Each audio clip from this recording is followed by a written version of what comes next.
Mesdames et messieurs, bonsoir. Bienvenue dans le 19h30 sur Canal 3 Bénin à la une de l'actualité ce soir.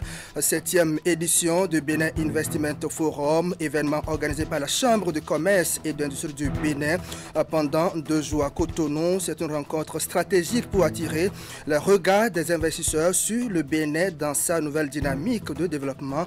On en parle dans un instant. On parlera également de cette conférence de presse organisée vendredi dernier au siège de la Chambre nationale d'agriculture du Bénin. Il était question d'annoncer la tenue du 15 au 18 mai prochain à la place de l'Amazone, ici à Cotonou, la première édition du salon Green Tech City. Plusieurs activités ont été dévoilées par les organisateurs.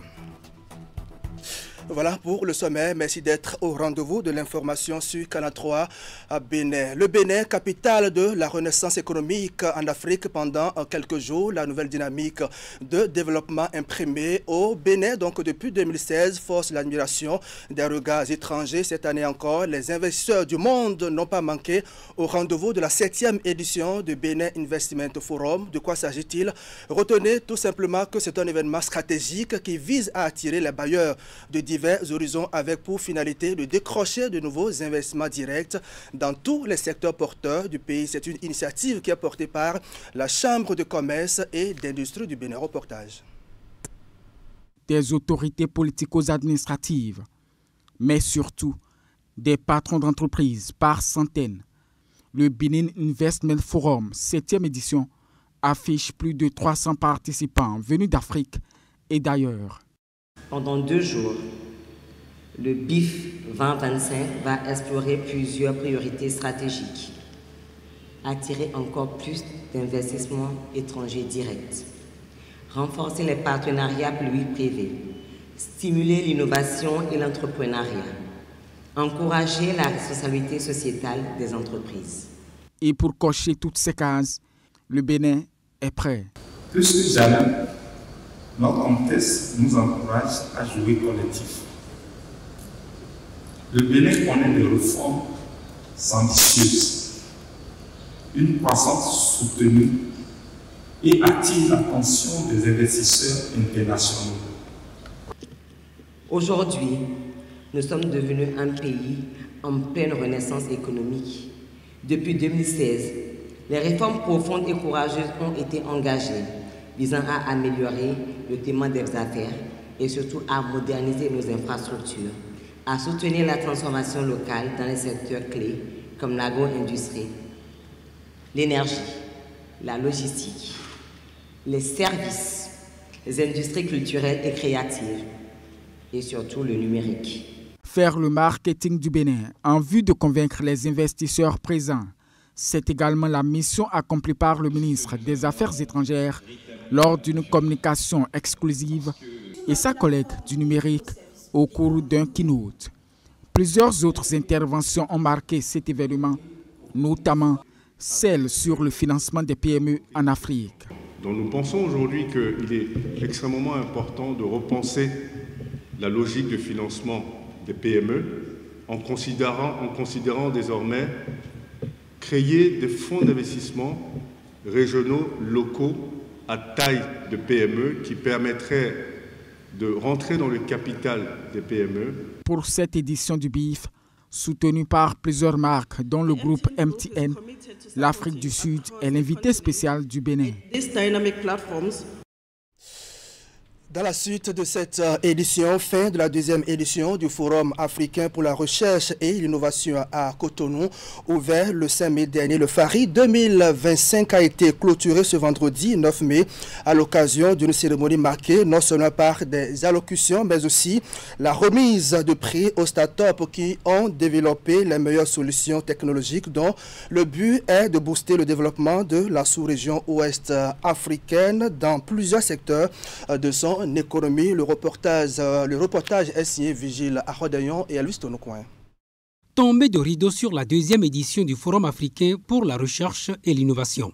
Venus échanger et bâtir ensemble les voies du progrès par l'innovation, scientifiques, jeunes et expérimentés, innovateurs et entrepreneurs de toute l'Afrique de l'Ouest ont, durant 4 jours, travaillé acharnement pour éveiller le sens de créativité des jeunes Africains sur qui le continent compte pour son développement.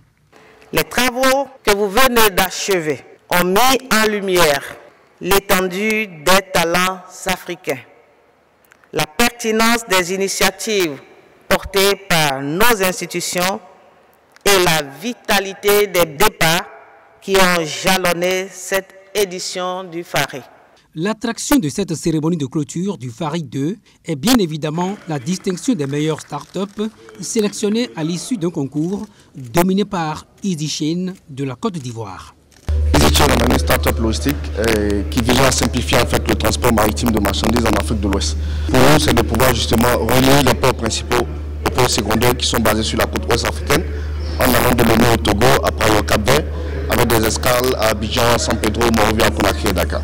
Les solutions technologiques dont ces jeunes sont porteurs confortent les experts et les ministres de l'espace CEDEAO quant à la nécessité pour l'Afrique d'investir dans la recherche et l'innovation. Ce qui explique par ailleurs la forte implication des autorités béninoises et l'engagement de toutes les parties à faire de la science et de l'innovation des moteurs majeurs de développement de l'Afrique par les jeunes. Les start-up que nous voyons sont les semences des grandes entreprises de demain. Nous nourrissons l'espoir que très bientôt, notre marché régional consommera les produits de ces jeunes entreprises et contribuera même à leur rayonnement international. Il nous appartient de tout mettre en œuvre pour encourager la créativité et l'espoir d'innovation de notre jeunesse.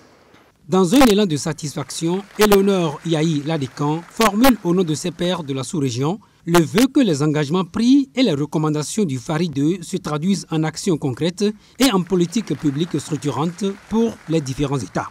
La 3e édition du FARI se tient au Ghana dans 2 ans.